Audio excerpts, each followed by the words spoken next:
I'm recording this video on March 12th, so that was almost 13 years ago.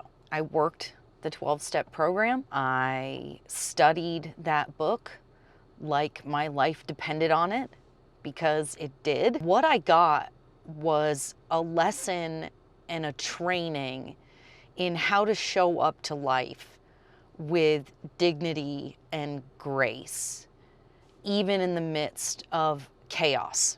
I got to make amends to people I had harmed. I got to try to start making it right.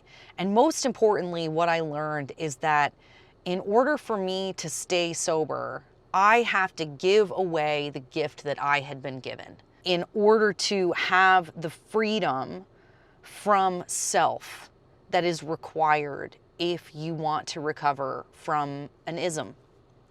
That's how I recovered. And everybody has a different story, but that's what I learned. I got to learn resiliency and perseverance and being gracious in my suffering and in my grieving.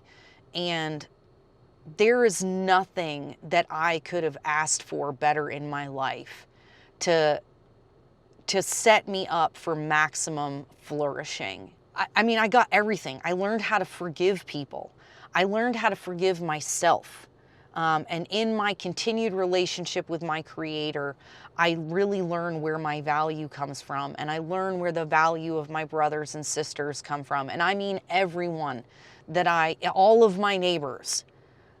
Whether we agree or disagree, we are a part of a community, and I care about you, and I want you to have the best possible environment for your flourishing.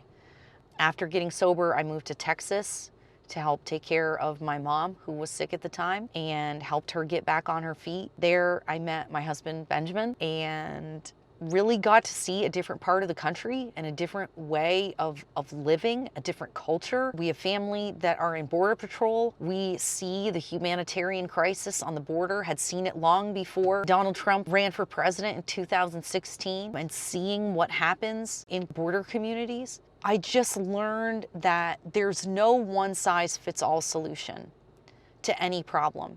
And what's good for some big city somewhere is not good for the rural areas. And what's good for Vermont is not good for California, is not good for Texas. It is the reason why, the United States works is because of the federalist system that we have. We have 50 United States of America. So that way each state can make the best possible decision with the resources that it has. Seeing how different policy had to be, especially in a state like Texas, where you have everything from mountains and valleys to ocean to pine forests. I mean, it was just a really good lesson in governance. And then we moved to LA for a little while, so that I could get some training that I wanted to do. He's also, many of you know, he's a stunt man, he's a fight choreographer, he's a filmmaker. So we went out to Hollywood for a little while, and then seeing what California was like and the way California did things, and how that, like, a lot of the policies that we thought were good or that we were hearing about were actually really harming people, and seeing the massive problems with homeless, even though they spent all this money. You just see the corruption in government and how the money doesn't actually go to the people that it's supposed to help. It goes to this giant bureaucracy. And it was seeing all of these things that made me go, oh my God.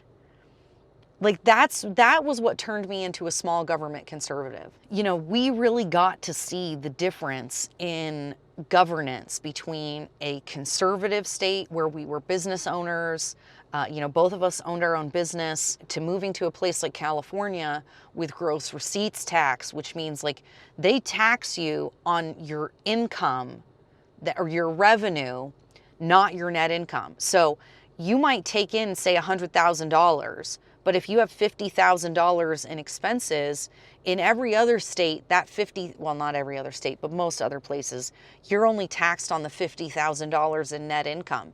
In California, you're taxed on the $100,000. So you have to make enough margin. Oh my God, it was absolutely crazy. And people were very prejudiced out there. We were discriminated against just for being Christians. We were not Bible beating anybody or anything like that, but just the fact that we believe in Jesus or follow the teachings of Jesus, we were totally discriminated against by our neighbors. We thought you guys were supposed to be the tolerant ones. We're super tolerant. We love everyone. We believe that we're called to love everyone, even if we disagree with them. I really saw how government overreach was a problem. It was when I saw the news being dishonest about problems being faced in America. You know, I was a recovering addict, and you guys were trying to tell people that letting addicts live on the street was mercy. They did that in California, and they do that in Vermont now. That's why when I moved back to Vermont in 2018 and I saw Vermont was starting to enact the same laws that I had seen enacted in California, I couldn't not do something about it. I had to say, no, I just came from a place that believes all of these things, that enacted all these same laws, and it's not good there. This is not mercy. This is not helping people. Leaving mentally ill, drug-addicted people on the street and saying that's their constitutional right is not mercy. They need help. People who are addicts and mentally ill need someone to disrupt the cycle that they're in. And oftentimes that comes from being arrested or being put in a mental facility where they're medicated. And in Vermont, you're not allowed to do that. And so you have mentally ill people suffering on the street in their mental illness instead of getting the care and medicine that they need. And that was one of the things that was the most upsetting to me. So many people who are making our policies and making these decisions, I think, are like the young man that I'm becoming friends with. He said, I don't really know anybody like that. And all I can imagine is that these people don't understand the community that they're trying to help. I believe that our elected officials are well-intentioned. I just don't think that they understand what's required to get and stay sober and to get well. I had to hit rock bottom. Most people have to hit rock bottom. And a lot of times that means getting arrested, being homeless. What happens when you tell people that it's okay for them to live on the street? When you tell people that they don't have to take responsibility for the crimes that they commit or the harm that they do, you rob them of the opportunity to regain agency over their life. That's what I received in being in jail and then getting sober, making amends, and putting my life back together. That the agency over my life that I had lost so many years ago when I was the victim of a crime, I regained the agency over my life where I could make the decisions, where I could choose what I wanted to do and how I wanted to show up to the world. When you rob people of that opportunity, what you do is you lower the bottom, and their life has to get that much worse before they get help or get better or have that destructive cycle interrupted. I just knew that I personally knew a better way for our government to engage with the people that it serves. I know from firsthand experience what it's like to suffer and to struggle.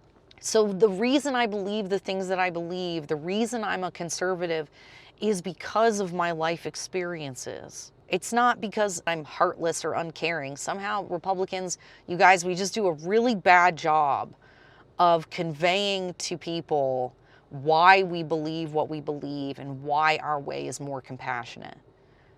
We got to do a better job, you guys. That's a little bit about my background. It's a little bit about my story. It's a little bit about how I came to be passionate and involved in politics. If anybody asks you, what about Ericka and her past and her background, where does she come from? You can direct them to this video. My name is Ericka Redic, and I am asking for your vote. I believe that my real life, my lived experience, as they say, qualifies me to help make decisions in Washington that will affect the American people. I know what it's like to struggle to put food on the table. I know what it's like to struggle with student loans. I understand what it means to have medical issues and struggle with things. I also understand what it takes to overcome those things, to be triumphant, and to come out the other side stronger and better. And I believe that we can do that as Americans. We have gone through the last 2 years of government-forced lockdowns and shutdowns where some bureaucrat somewhere decided whether or not you and your job and your livelihood were essential or not. Other people decided for you your own fate and your ability to take care of your family. And I think that that's wrong. I believe that the government has a responsibility to not harm its citizens. And that's what we've seen happen over the last 2 years, whether it's the inflation, the lockdowns, the mandates, poor choices for energy, foreign policy. We're just seeing more and more that our government is not responsible or responsive to the American people, but instead to political parties, ideologies, and special interests. And it's time for that to end. It's time for common sense, practical solutions to be returned to Washington, where the government protects its citizens, not harms them. My name is Ericka Redic. I'm running for the United States House of Representatives for Vermont, and I'm asking for your vote. Thank you.